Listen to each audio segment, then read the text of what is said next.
만두, 떡, 파 송송, 계란 탁. 출출할 때 가장 먼저 생각나는 음식 라면입니다. 자, 이 라면 없는 세상 상상하기가 쉽지 않죠? 그만큼 소비자들 가격에도 매우 민감한데요. 지금 라면 업계에서 뭔가 좀 심상치 않은 움직임이 나타나고 있습니다. 라면값 그리고 이 업계의 동향 안지원 신한금융투자 PB 팀장과 살펴보겠습니다. 네, 팀장님 안녕하세요. 네, 안녕하세요. 뭐 한국인의 라면 사랑, 뭐 둘째라면 서럽죠. 네. 네, 뭐 1인당 소비량 따져보면 어느 정도 될까요? 네, 보통 일주일에 몇 개 정도 라면을 드시나요? 저요? 한두 개? 딱 그 네. 정도가 통계치인데요. 1년 통계를 보니까 한국인들이 1년 동안 한 네. 80여 개 정도의 라면을 섭취한다고 합니다. 1년에 80개. 뭐 이쯤 되면 뭐 라면 없이는 못 살아 이런 얘기가 나올 법도 그렇죠. 하네요. 근데 그 얘기는 그만큼 이 라면 가게에 사람들이 민감할 수밖에 없다는 건데 네. 지금 인상 얘기가 계속 나오고 있어요. 네. 어떻게 전망을 하세요? 실제로 최근 보도에서도 라면 업계가 이제 수익성 보전 때문에 라면 가격 인상이 불가피하다라는 보도도 있고요. 네. 최근에 대신증권에서 리포트에 따르면 연내에는 아마 가격 인상을 할 것이다 이런 전망들이 나오고 있습니다. 보통 이제 식품업계는 통상 연말 연초에 이제 가격 인상을 발표하는데 라면 업계는 왜 지금 와서 이런 인상 얘기를 꺼낸 걸까요?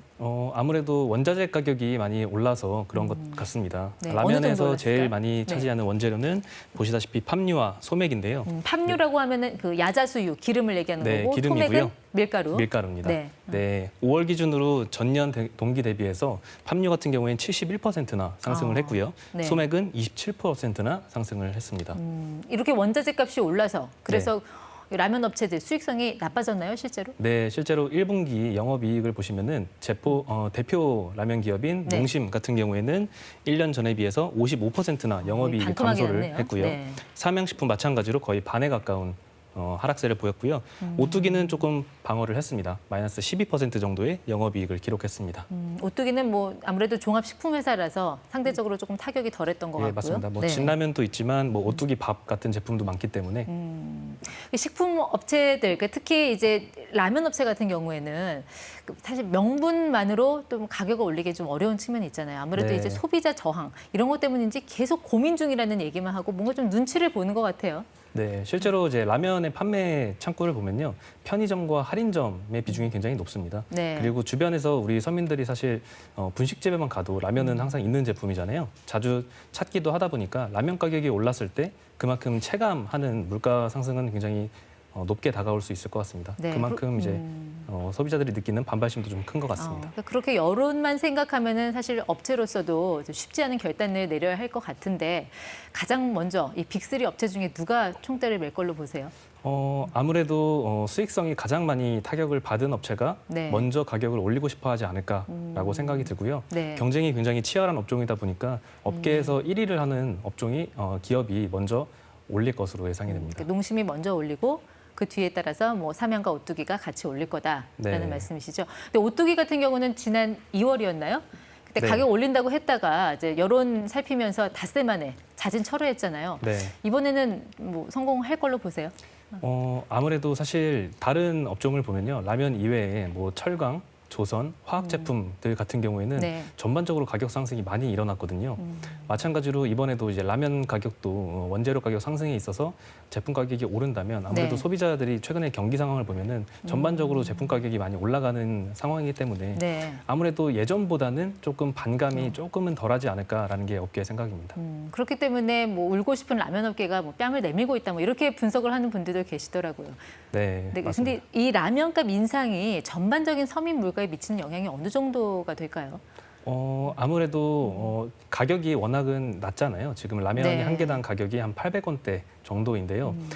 실제로 가격을 인상한다고 해도 물가 지표상으로는 그렇게 큰 비중을 차지하진 않을 겁니다. 네. 하지만 이제 서민들이 통계에서 보다시피 일주일에 한 개에서 두 개 정도는 꼭 먹는 제품이다 보니까 네. 가격을 인상할 때 체감으로 다가오는 물가 상승은 굉장히 클 수 있을 것 같습니다. 네.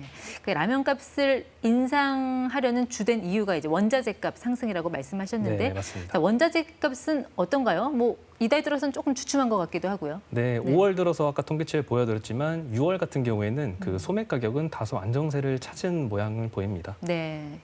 그럼 앞으로 전망은 어떻게 보세요? 원자재 가격? 일단 등락을 거듭하겠지만 물가 상승은 아무래도 최근에 글로벌 경기 회복에 있어서 수요 회복에 의한 것이거든요. 네. 그래서 코로나 사태 이후에 전반적으로 이제 밖에 나가서 소비 활동을 시작을 하면 전반적으로 이제 원자재 가격이 조금 더 상승할 수 있을 것으로 보입니다. 네. 그런데 이제 원자재 값이 내린다고 하더라도 특히 네. 곡물 가격이 내린다고 하더라도 식품업계에서는 가격을 한번 올리면 네. 그거 다시 내리는 경우는 거의 없잖아요. 그렇죠. 결국 그러면 뭐 소비자들만 손해 본다? 뭐 이런 생각도 들 것 같은데. 네. 맞습니다. 아무래도 원재료가 차지하는 비중이 꽤 크긴 하지만 원재료 가격이 떨어진다고 해도 다른 비용도 생각을 해봐야 될 것 같습니다. 업체 입장에서는 인건비도 있을 것이고요. 네. 인건비도 마찬가지로 한번 오르면 잘 줄어들지 않죠.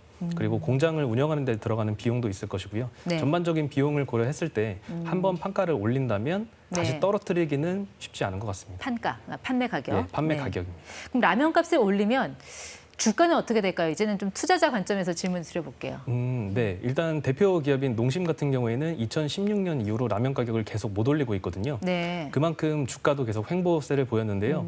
최근에는 이제 뭐 보도와 이제 리포트에 힘입어서 가격 인상할 것이다라는 기대감이 좀 일면서 주가가 좀 반등한 모습을 보입니다. 그러니까 가격 인상하면 그만큼 업체로선 수익성이 좋아지니까 네, 주가도 더 주가도 오를 수 오른다. 있을 것 같습니다.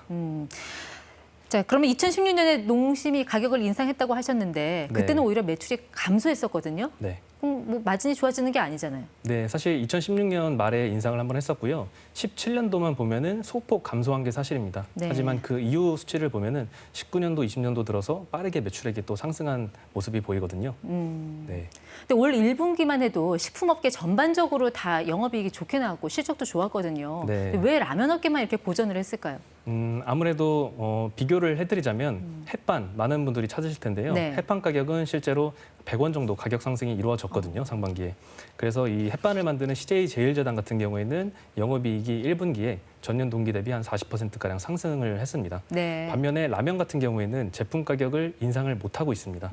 다른 식품업체와의 차이는 똑같이 원재료 가격이 올라서 비용 네. 부담이 늘어나는데 이것을 판매 가격에 전이를 하느냐 못하느냐의 차이가 그 영업이익의 수익성 차이로 나타나는 것 같습니다. 네. 그러니까 업종에 따라서 좀 네. 원자재 가격에 따라서 가격을 좀 쉽게 올리는 업종이 있고 네, 또 그렇게 못하는 업종 좀 이렇게 갈리는 것 같네요. 네 맞습니다. 라면값 인상된다면 시기는 어느 정도로 예상을 하세요? 일단 그 대신증권 애널리스트 리포트에 따르면요. 원재료 가격이 올랐고 그 비용이 기업한테 실제 부담으로 다가오기까지의 네. 시간이 시간이 필요합니다. 한 3에서 6개월 정도의 시간이 소요될 것으로 보이는데요. 네. 그러면 최근 5월 달에 가격 인상이 많이 올라왔으니 연말 정도까지는 판매 가격 인상을 아마 해야 된다라고 의견을 보여주고 있습니다. 만약에 인상을 한다면 연내 안에 이루어질 네, 것이다라는 맞습니다. 전망. 네. 그러면 그런 하반기 라면값 상승에 대비해서 네. 지금 라면을 사둬야 됩니까? 라면 주식을 사야 됩니까? 네, 라면은 많이 드시면 좋겠지만 네, 기존까지 드시던 만큼 드시면 좋을 것 같고요. 라면 업체의 주식을 사는 것도 뭐 좋은 방법이긴 합니다. 실제로 기대감 때문에 최근 주가가 오르긴 했지만 네. 실제로 가격 인상을 하게 된다면 아마 주가는 더 많이 오를 것이고요. 네. 반대로 리스크도 항상 생각을 하셔야겠죠. 네. 지금까지 기대감에 주가가 올랐는데 만약에 이 기대를 충족시키지 못한다. 라면 가격을 인상하지 못한다라고 하면은 그 기대가 무너질 수도 있습니다. 네. 저 오늘 방송 보시면서 라면 드시는 분 계실지도 모르겠네요. 지금까지 ETY 안지원 신한금융투자 PB 팀장과 함께했습니다. 네, 말씀 고맙습니다. 네, 감사합니다.